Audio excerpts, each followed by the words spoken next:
I have an old crappy iPhone and I have multiple nice cameras. But which is actually needed to be a vlogger? I remember when YouTube first started and creators like Casey Neistat popped on the platform. And then fast forward, those same creators started getting paid to basically just show off their lives. I wanted to do that so bad. But the thing was, at that point in my life, I couldn't afford to buy a camera. I just simply didn't have the money for it. Now fast forward, we all have this wonderful thing called the iPhone in our pocket, and they all have pretty good cameras. This one was made in 2020, but does the quality difference actually matter that much between that phone and my camera? Well, that's what we're going to find out in this video.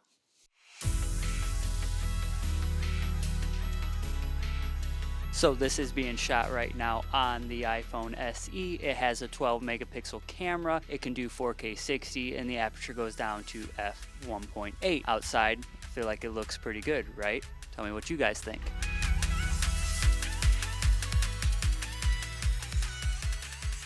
So this is the Canon R6. It has a 20.1 megapixel CMOS sensor. Obviously you have a variation of lenses. I'm using the RF 24 to 70 f2.8.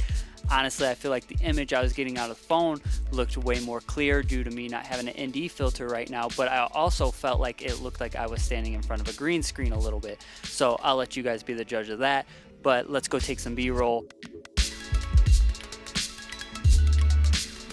So I think next we need to do a side-by-side comparison, but first let's talk about the cost. The iPhone SE came out in 2020 and you can actually get it from Apple now for under $500. The R6 and the lens I'm currently using together cost me around $5,500 after taxes. So there is quite a bit of cost difference. So let's start doing some side-by-sides and see if we can tell the difference in pricing.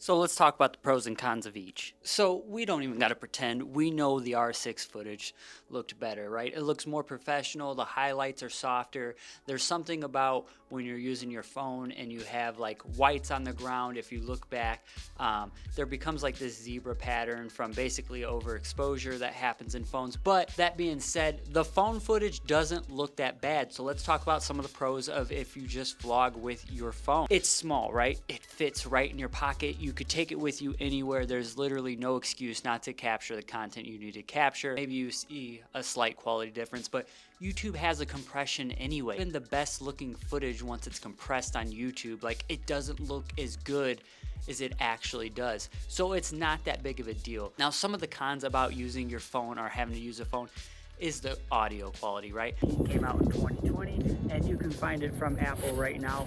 That being said, you can get some pretty inexpensive wireless lav mics that you can attach to your phone. Start with your phone, start with what you have. If you have good audio, no one actually gives a shit when it comes to the picture quality. You found value in this video and hopefully it's helped you out or encouraged you to just start doing it with the phone and tools you have.